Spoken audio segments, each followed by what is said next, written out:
Okay, so today we are going to talk about Indigenous politics, a really important topic that we covered today in 205. And you'll notice on the screen that you'll see an acknowledgement of territory. And so to acknowledge traditional territory is to recognize its longer history, one that predates the establishment of European colonies there. And it really just acknowledges the territory's significance for the Indigenous people who live there and who continue to live there. And so the Kingston Indigenous community continues to reflect this area's Anishinaabeg and Haudenosaunee roots. And there are also significant Métis community and First Nations people from other nations who are living in the Kingston area. So acknowledgement of territory just allows us to think about the fact that there have been people here far longer than us. So to begin, let us acknowledge that RMC is situated on traditional Anishinaabe and Haudenosaunee territory, and we are grateful to be able to live, learn, and play on these lands. So this is our agenda for today. So we have a lot to cover. So we're going to start off with a video. So I'm going to send you along to this great video about Indigenous people in Canada. And the presenter for this video actually explains how do we talk about Indigenous people? What kind of terms are we going to be using? I think one of the things that I was most nervous about when I was first teaching a class on Indigenous politics was, what if I get the terms wrong?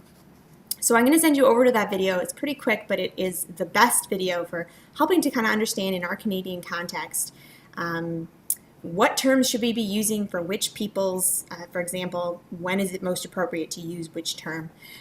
So head on over to that video, pause this one, look at that one, and we'll come back and we'll recap, summarize what we've learned. So, defining terms. So you'll notice that I use the term Indigenous politics. That's kind of what we tend to use today to refer to any ethnic groups that the original inhabitants of a region. However, it's important to note, and we're going to talk a little bit about the UN Declaration of Rights of Indigenous People, that the term Indigenous is actually not defined by the United Nations in that case. But Indigenous is a good kind of broad term that we can use to describe any original inhabitants in a region. So Aboriginal is another term that's used for Indigenous peoples. In general, we prefer to use Indigenous today. And then Indian is a specific term recognized in Canada by the Indian Act. So in the Indian Act, they do describe Indians. And so it's very much a legal term that's still used today. But in general, we're going to use the term Indigenous to refer to any original inhabitants of a region. So there are 3 Indigenous groups in Canada that were explained in the video. So First Nations people, who are the Indigenous people in Canada who are not Métis or Inuit. And remember, it's First Nations plural because there are many nations, many groups of Indigenous people who have a specific First Nation. So Inuit people are the Indigenous people who come from the circumpolar region, from the Arctic, and it's not just here in Canada, but it comprises the entire Arctic region, so these original inhabitants coming from the Arctic. And then the Métis are a distinct cultural group, people from mixed descent, so Indigenous plus European descent, and often refers to the people coming from the Red River region in Manitoba, but live coast to coast to coast. So those are kind of the main terms that we're going to be using when we're talking about Indigenous people in Canada. And I really like how the video explains, be as specific as possible. And so we're going to try to do that today, but it's, in general, I'm going to often refer to the broad term Indigenous, especially when we're referring to broad things like the UN Declaration of Rights for Indigenous people. So Indigenous people do not just live in Canada. There are Indigenous peoples around the world. So this comes from the UN fact sheet. So I'm going to put the link to that because it's very, very informative. So Indigenous people live all over the world, not just in Canada. And generally, we understand Indigenous people to be both because they self-identify as Indigenous people and also because they're accepted by their community as Indigenous people. we tend to think of them as people who have some sort of historical continuity with a pre-colonial or pre-settler society, a strong link with their territory and with natural resources, distinct social, economic, or political systems, distinct language, culture, and belief, and tend to be a non-dominant group in society. So again, I'm going to send you over to the fact sheet to learn more about the Indigenous people that live all over the world. So it's not just in Canada, but all throughout the world there are Indigenous people who have this link to a pre-colonial or pre-settler society and a strong link to their territory. So because there are Indigenous people all over the world, there is a United Nations Declaration on the Rights of Indigenous People. So this drafting for this began in the 1980s and took over 20 years to get written and agreed upon. So it was something that took a lot of discussion and debate in order to get it right. And so essentially the UN Declaration on the Rights of Indigenous People recognized that Indigenous people have distinct rights that were not being respected, and so that those distinct rights really needed to be written down and codified and explained in a declaration. So, as I mentioned, drafting began in the 80s, and it was adopted in 2007 by a majority in the UN General Assembly. However, there were some significant non-signatories, populations that have, or countries that have large populations of Indigenous people in them. So Canada, the United States, Australia, and New Zealand did not sign. So Canada said at the time that it supported the spirit of the declaration, but that there were elements that were incompatible with the Constitution, with constitutional framework. In particular, there was Article 19, which appears to require governments to secure the consent of Indigenous people regarding public policy matters, and so Canada was like, we're not sure how we're going to do that. And then Articles 26 and 28, which might have allowed for some reopening of land claims. So Canada was generally supported the spirit of it, but wasn't entirely sure how are we supposed to actually adopt this and implement this. So they were not a signatory. So in 2010, in the speech from the throne, the Governor General announced that Canada was going to move in the direction of endorsing this declaration. So the speech from the throne said, quote, "We are a country with an Aboriginal heritage. A growing number of states have given qualified recognition to the United Nations Declaration on the Rights of Indigenous People. Our government will take steps to endorse this aspirational document in a manner fully consistent with Canada's Constitution and laws." I think it's interesting they use the word aspirational document. So in November, they did endorse the declaration, but did not change the position that it is aspirational. It's something we should work towards, but no clear plan on how exactly we're going to do that. So it's not until 2016 that Canada officially adopts and promises to implement the declaration.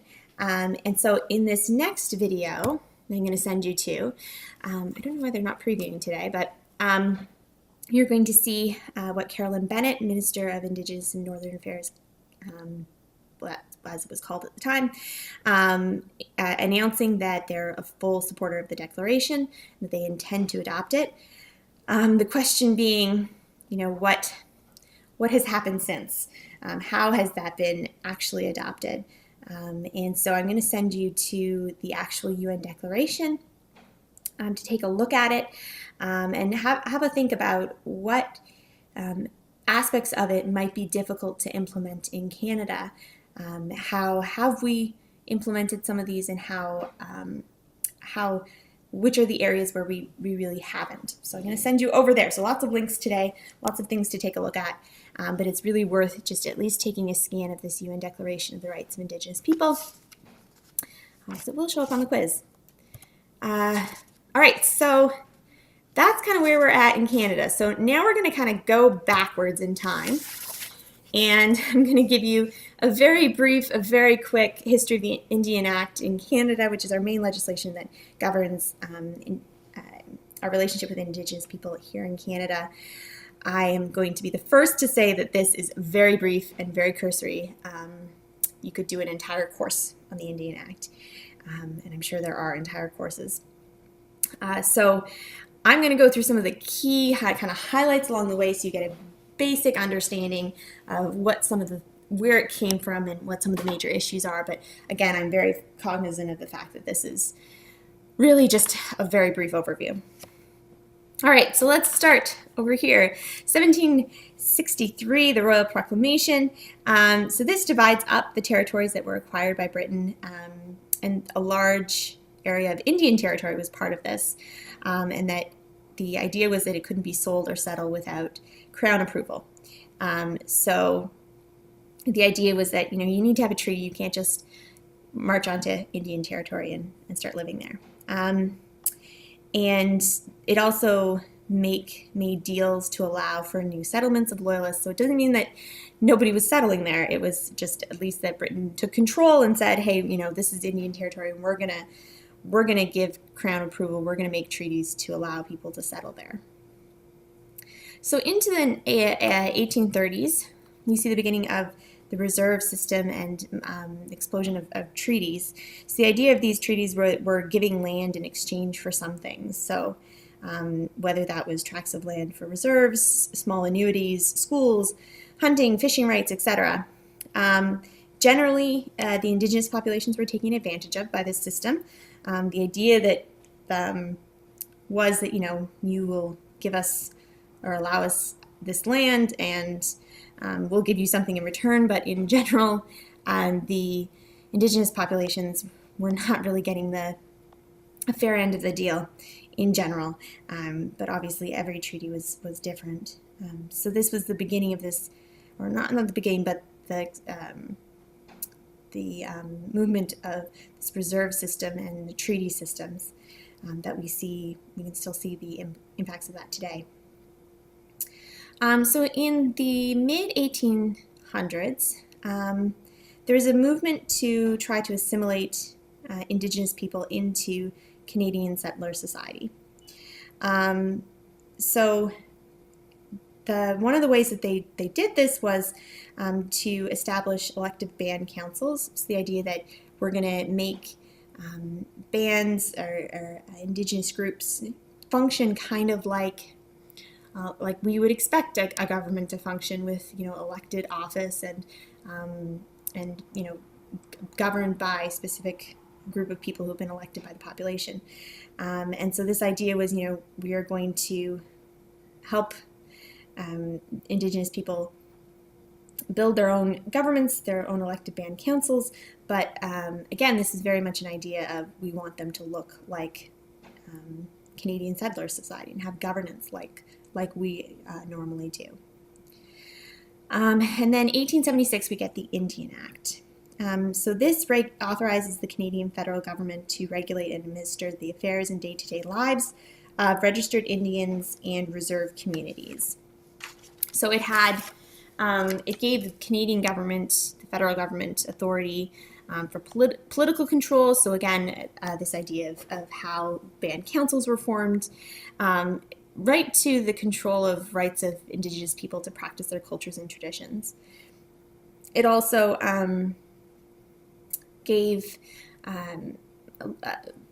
it outlined who would qualify as an Indian in terms of Indian status. And we're going to talk about that a little bit more in the next slide, I think.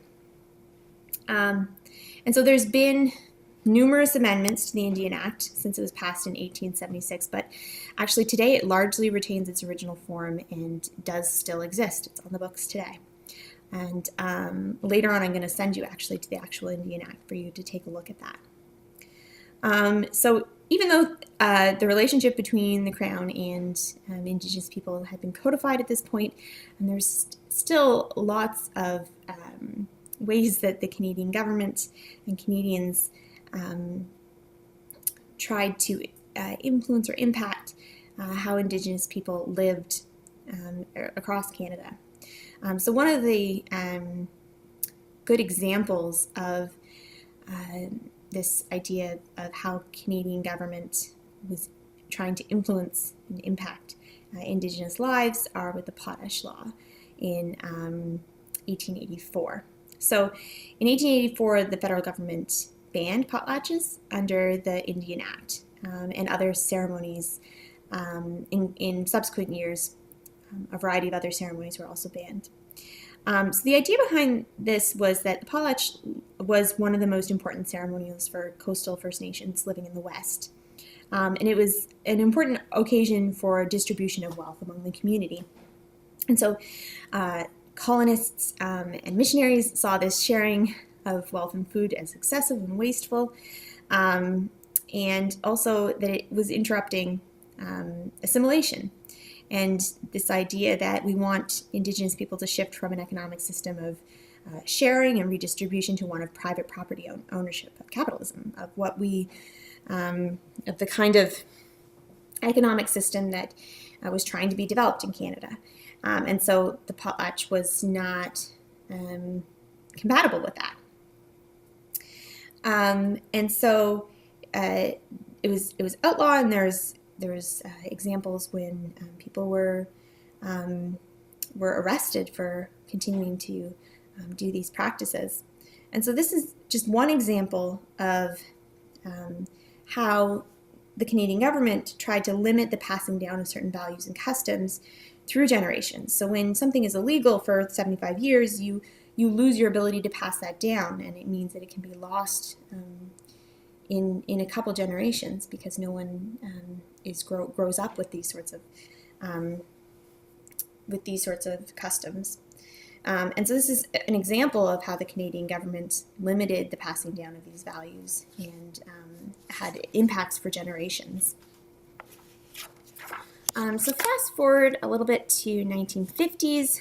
So we have the Second World War. Canadians are starting to be more aware of the concept of human rights, we hope at least, and starting to recognize that Indigenous people in Canada were among the most disadvantaged. People were troubled by the fact that First Nations soldiers were fighting in the war, and Indigenous people were contributing to building Canada, but really did not have the same sorts of rights that other Canadians did.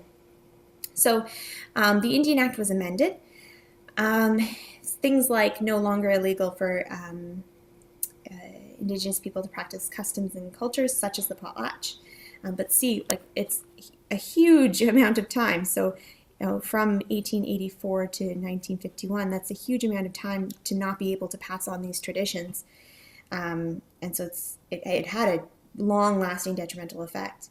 Other things like now Indigenous people are allowed to enter pool halls and to gambles, and were allowed to appear off-reserve in ceremonial dress without previously getting the permission of an Indian agent. They could hire legal counsel.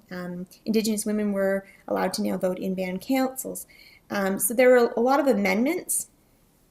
And part of this was kind of a shift in how some people wanted the relationship between Indigenous people and the Canadian government to work. And this culminates in 1969 with Trudeau's white paper.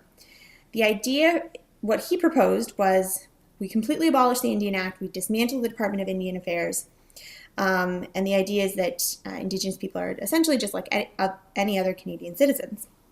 But this, of course, is problematic because it was rejected by Indigenous people who said, well, no, just assimilating us into mainstream Canadian society is not the way to achieve equality. There is something unique about being an Indigenous person, and just trying to, dismantle everything is not necessarily going to solve some of the equality issues. And so coming into the 1980s, we have discussions about what are the ways that we could amend the Indian Act to allow for better equality. And so that's where we're going to get into a discussion about status and membership in Indigenous communities and some of the inherent sexism within that. So status versus membership. So that's an important distinction that I think we want to make just to understand. So status is a legal definition determined by the Indian Act. So status allows for certain tax benefits, eligible but not guaranteed post-secondary scholarships. So the money that is sent to each First Nations group is then divided up among the people according to however they prefer to divide that up. So it's not a guaranteed post-secondary scholarships. Can drive over the U.S. border. So there's a few specific benefits associated with status, as it is a legal definition under the Indian Act.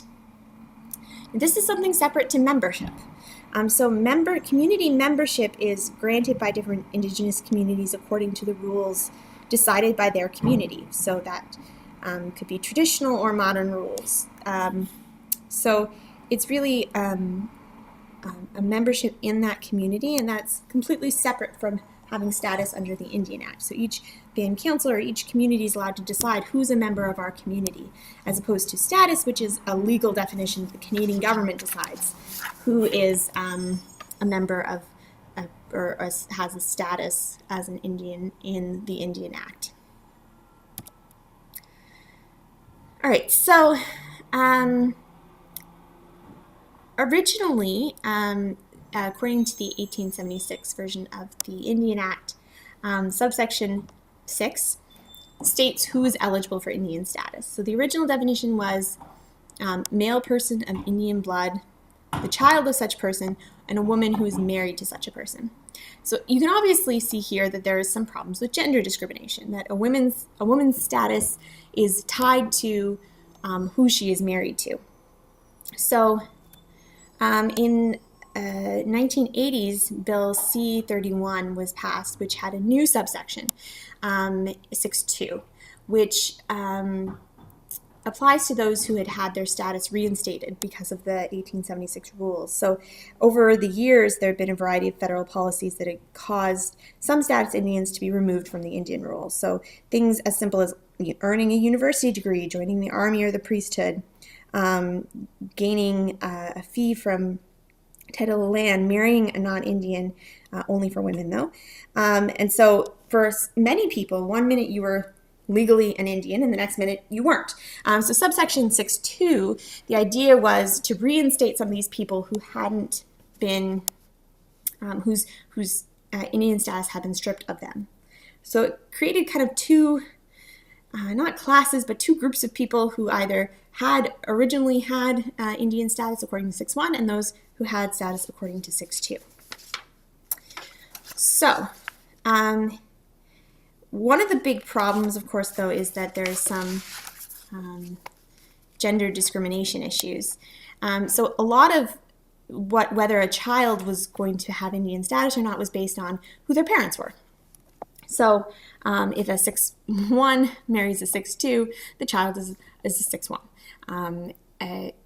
If two 6.2s marry, the child that comes from that is a 6.1. So there's just complicated formula regarding where you fit in terms of Indian status. Now the problem, of course, being that status Indian women who married non-Indian men would just cease automatically to be Indian according to the original Indian Act. And women started to organize to battle this discriminatory legislation. Now, the problem, of course, being that if you look at how it currently exists today on the right-hand side, just 2 generations of outmarriage with non-status Indians is all it takes for your family to completely lose status for your children. So it doesn't matter if you raise your grandchildren with Indigenous culture, if they speak the language, if they know the customs, whatever. It doesn't matter if you practice or identify. It's all about who's marrying who and the offspring of those relationships. And so that's one continuing issue with this idea of status is, does it have anything to do with really practicing or really having community membership? Because we know that community membership and status are very different things. So what I'm going to do is I'm going to send you to a really good kind of blog post from 2011. It says kind of got status, Indian status in Canada, sort of explained. And that'll be an extra helpful link to explain that's where these charts come from, how this status issue exists and what some of the issues are relating to it. So the last thing I want to deal with today is some common misperceptions and where are we today? And we're going to deal with some of that in this seminar class as well. So I'm going to send you to a really fun article, a really good video that kind of explains some of the misconceptions that might exist still today regarding Indigenous people in Canada. So take a look at that. Just pause this video, take a look at that one.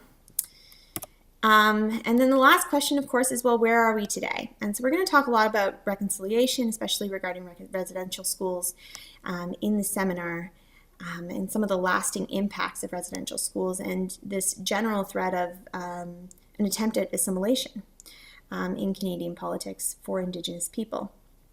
So there are attempts towards reconciliation. We saw the Truth and Reconciliation Commission and the principles that were outlined, and institutions trying to implement them and sometimes not trying to implement them. We saw the National Inquiry into missing and murdered Indigenous women and girls, though the question, of course, being how far has this gotten? And one thing we're going to talk about in seminar is the multi-generational issues that exist because of socioeconomic and psychological hardships. So just because something was, one generation, for example, was impacted by residential schools, the results of that are going to be felt through a variety of generations, passed down through the generations. And so that's what we're experiencing today. And current injustices, are going to be felt not just by this generation, but by the generations that come after. And just having being cognizant of the fact that these issues are not something that happened in the past or are happening today and won't have impacts on further generations of Canadians and further generations of Indigenous people in Canada. The last thing that might be worth taking a look at, so this is not a mandatory reading, but I would recommend you take a look at it, is what does this mean for Canadian politics? What does this mean for how we understand our government and how we design our government? So I'm going to send you to Abel and Prince's article, 4 Pathways to Indigenous Self-Government. And that'll show you kind of 4 different options that have been presented.